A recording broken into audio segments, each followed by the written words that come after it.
اگر غیر مسلم مرد اور عورت کی شادی ہو، بعد میں عورت اسلام قبول کرے، جب نکاح ہوا ہی نہیں تو باقی کیا رہے گا؟ کافر کا اور مسلمان کا نکاح تو نہیں ہوتا، ہاں ایک اہل کتاب کا نکاح ہوتا، اس سے نکاح کرنا جائز ہے۔ لیکن جب حکم آ گیا کہ وَلَا تُنكِحُوا الْمُشْرِكِينَ حَتَّىٰ، مشرکین سے کبھی نکاح نہ، تو وہ تو نکاح ہوا ہی نہیں ہے، تو بعد میں کیا ہے؟ اسلام قبول کیا، توبہ کریں، دوبارہ نکاح کریں۔ باپ اپنی حیاتی میں ملکیت میں سے کچھ حصہ لڑکوں کو تقسیم کر دیں، نہیں، سب کو برابر دینا ہوگا، یہ نہیں کسی کو زیادہ دے اور کسی کو تھوڑا دے۔ کہتے جی کہ ہم کچھ دوستوں نے مل کے ایک مکان کرائے پہ لیا ہوا ہے، ہر مہینے کا کرایہ ایڈوانس جمع کراتے ہیں، اس مہینے میں ہمارے ایک ساتھی فوت ہو گئے ہیں، بہرحال اس کا حصہ جو ہے وہ اس کا حق ہے، واپس کرے، کیوں اس نے مکان استعمال ہی نہیں کیا، وہ تو استعمال کرنے سے پہلے فوت ہو گیا، تو وہ واپس لے کر اس کے وارثوں کو دیتے ہیں۔ کہتے جی کہ شادی سے پہلے لڑکی کا دوسرے لڑکوں سے غلط رشتہ رہا ہے، شادی کے بعد بھی وہ اپنی حرکتوں سے باز نہیں آتی ہے، تو ایسی دونوں صورتوں میں کیا کریں؟ یا تو وہ سچی پکی توبہ کرے، اللہ بھی معاف کرے، تم بھی معاف کرو، آئندہ کنٹرول کرو، کیونکہ یہ بری عادت ایسی ہوتی ہے کہ نعوذ باللہ پھر آدمی اس سے باز نہیں آتا، وہ ہر حال میں وہ نہیں چھوٹتی، الا اللہ ہدایت دے، ورنہ جس لڑکی کا حرام پہ ناڑا کھل گیا نا، وہ کبھی نہیں بند ہوگا، وہ ہمیشہ ہی منہ کالا کرتی رہے گی۔ یا پھر دوسرا حال یہ ہے کہ ایسی عورت کو طلاق دے دو، جب تمہیں پتہ تھا کہ لڑکی کا لوگوں سے تعلق ہے، تم نے شادی کی کیوں؟ شادی کے لیے الطیبات للطیبین، پاکیزہ مردوں کو پاکیزہ عورتیں ڈھونڈنی چاہیے۔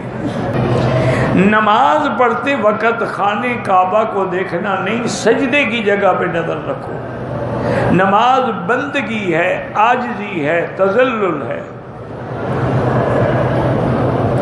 نہاتے وقت وضو ہو جاتی ہے واش روم میں ننگا جسم و مرد یا عورت کا، تو جب غسل ہو جاتا ہے تو وضو کیوں نہیں ہو جاتا؟ یعنی جو بڑی چیز ہے وہ تو ننگے ہو جاتی ہے، وضو نہیں ہوتا، یہ عجیب عقل ہے۔ لیکن شرط یہ ہے کہ غسل سے پہلے وضو کرے، پھر غسل کرے تو وضو کی ضرورت نہیں ہے۔ احرام اتارنے کے بعد، عمرے سے فارغ ہونے کے بعد میاں بیوی آپس میں مل سکتے ہیں، کیونکہ مکے میں ملنا منع ہے، تو جو بچے پیدا ہوتے ہیں اوپر سے گرتے ہیں۔ کوئی عجیب بات ہے، کیا ہے بھائی؟ جب عمرہ کا احرام ختم ہو گیا، تمہاری بیوی ہے، حلال ہے، بس ختم ہو گیا۔ وہ تو احرام کی حالت میں حرام تھی نا۔ اصل میں بیچارے یہ بھی کیا کریں، زمزم میں اللہ نے بڑی طاقت رکھی ہے نا، اس لیے یہ مجبور ہوتے ہیں بیچارے۔ ایک آدمی نے مجھے ٹیلی فون کیا، کہتا ہے جی میں نے آپ سے پتہ نہیں کب، کوئی 2-3 سال پہلے کی بات کرتا ہے، میں نے آپ سے پوچھا تھا کہ مجھے کوئی دوائی بتائیں، میں بڑا کمزور ہو گیا ہوں، میں بیوی کے حقوق ادا نہیں کر سکتا، تو مجھے خطرہ ہے کہ جب میری بیوی مجھ سے مطمئن نہیں ہوگی تو گناہ کرے گی، تو آپ نے مجھے ایک دوائی بتائی تھی، وہ دوائی میں نے 1 مہینہ استعمال کی، اب میرے اندر اتنی طاقت ہے کہ میری بیوی تنگ آ گئی، اب میں کیا کروں؟ میں نے کہا وہی دوائی بیوی کو بھی کھلاؤ، پھر انشاءاللہ دونوں کا کام برابر ہو جائے گا۔ مجھے خود بھول گیا، اس سے پوچھتا کہ یار وہ دوائی کیا تھی، مجھے تو یاد ہی نہیں نا، کسی نے کہا، ہم نے بتا دیا جو منہ میں آیا۔ تو کبھی کبھی اللہ فقیروں کی بھی لاج رکھ لیتے ہیں، اس میں شفا ہو جاتی ہے۔ ہمارے ایک بزرگ تھے حضرت جندو شاہ صاحب رحمۃ اللہ علیہ، اللہ ان کی قبر پہ کروڑوں رحمتیں فرمائے۔ ان کے بعد جو آتے نا، جی میری بیوی بیمار ہے جی، اچھا اس کو گاجریں کھلاؤ، کوئی اور آ جاتا، اچھا اس کو مولی کھلاؤ، کوئی اور آ جائے اس کو شلغم کھلاؤ، کوئی اور آ جائے اس کو آم کھلاؤ، بس کوئی لفظ بتا دیتے۔ اللہ کی شان ہے، جو فرماتے تھے اسی میں اللہ نے شفا رکھی ہے، اللہ کی شان ہے، یہ اللہ کا نظام ہے کہ اللہ اپنے بندوں کی زبان کو ضائع نہیں کرتے۔ کلندر ہر سے گوئے دیدہ گوئے، اس کی کی لاج رکھ لیتے ہیں۔ بیوہ خاتون کے بچے بالغ ہیں یا نابالغ ہیں، شوہر کے مکان میں رہے یا فروخت کر کے تقسیم کرنے ہوں، لیکن میری بہن بات یہ ہے کہ وہ مکان تو تمہارے شوہر کا تھا نا، تو اس کی وراثت اس کی اولاد کو ملے گی، تمہیں بھی ملے گی 8واں حصہ۔ اب تمہاری مرضی ہے، رہنے پہ راضی ہو تو رہنے، رہتے رہو، بیچنا ہے تو بیچ لو، پھر کہاں دھکے کھاؤ گے دوسرا مکان نہ ملے۔ بہرحال وہ تمہارے خاوند کی جائیداد ہے، اس کی موت کے بعد لڑکوں کو بھی ملے گا، اولاد کو بھی ملے گا، تمہیں بھی 8واں حصہ ملے گا۔ میں ملازم ہوں، مجھے پیسوں کی ضرورت پڑی، میں نے لون پر 1 لاکھ بینک سے نکلوایا، بالکل ناجائز ہے، سود دینا پڑے گا۔ اگر کوئی آدمی مر جاتا ہے، اس کے ورثاء خیرات کرتے ہیں، لیکن لوگوں سے پیسے لیتے ہیں، لوگوں سے پیسے لے کے خیرات کرنے کا کیا فائدہ؟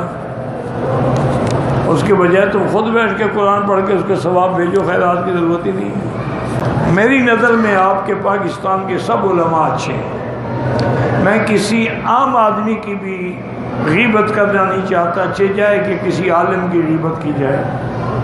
میری بیوی کو 2 دفعہ فالج کا اٹیک ہوا ہے، اللہ ان کو شفا عطا فرمائے۔ سب سے بڑی شفا مائے زمزم ہے، اور دوسرا یہ ہے کہ ہر نماز کے بعد تم 7 دفعہ فاتحہ پڑھ کے ہاتھوں پہ دم کر کے اس کے بدن پہ پھیرا کرو۔ اگر عورت شوہر ساتھ نہ ہو، بیٹا بھی نہ ہو، طواف اکیلے کر سکتی ہے۔ واللہ اعلم۔ ربنا تقبل منا انک انت السمیع العلیم وتب علینا انک انت التواب الرحیم۔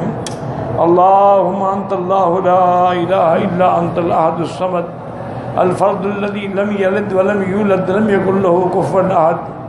اللهم انت اللہ لا الہ الا انت الغنی ونحن الفقراء۔ اللهم انزل علينا الغيث ولا تجعلنا من القانطين۔ اللهم سقيا رحمت اللہ سقيا عذاب۔ اللهم اسقي عبادك وبلادك وبهائمك وانشر رحمتك یا ارحم الراحمین۔ لا تجعلنا وزغة للمازغين، لا تجعلنا عقدة للآكلين، لا تجعلنا فتنة للقوم الظالمين۔ اللهم انصر الاسلام والمسلمين، اللهم انصر المجاهدين الذين يجاهدون في سبيلك لإعلاء كلمتك۔ اللهم أيدهم بنصرك يا قوي يا عزيز۔ اللهم اهلك أعداءك أعداء الدين، انزل عليهم بأسك الذي لا يرد عن القوم المجرمين۔ اللهم احفظ سائر بلاد المسلمين وهذا البلد الأمين، فاجعل آمنا مطمئنا سخاء رخاء إلى يوم الدين برحمتك یا ارحم الراحمین۔ یا اللہ بیماروں کو شفا عطا فرما، بے حیاؤں کو حیا عطا فرما، یا اللہ بے دینوں کو دین عطا فرما، بے اولادوں کو اولاد صالح عطا فرما، جن کی اولادیں ہیں ان کو صالح بنا، جن کے گھروں میں بچیاں ہیں ان کو خیر کے رشتے نصیب فرما، بے روزگاروں کو روزگار عطا فرما، قرض داروں کے قرض عطا فرما۔ یا الہ العالمین، پوری دنیا میں جتنی مساجد ہیں، مدارس ہیں، دین کے ادارے ہیں، دین کی جماعتیں ہیں، دین کے افراد ہیں، ان کی مدد فرما اور جان مال آبرو عزت کی حفاظت فرما۔ یا اللہ مسلمان فلسطین میں ہیں، شام میں ہیں، کشمیر میں ہیں، روہنگیا میں ہیں، عرب میں ہیں، عجم میں ہیں، افغان میں ہیں، یا اللہ ان کی جان مال آبرو عزت کی حفاظت فرما۔ ربنا تقبل منا انک انت السمیع العلیم وتب علینا انک انت التواب الرحیم۔ وصلی اللہ تعالی علی خیر خلقہ سیدنا و مولانا محمد وعلی آلہ وصحبہ اجمعین۔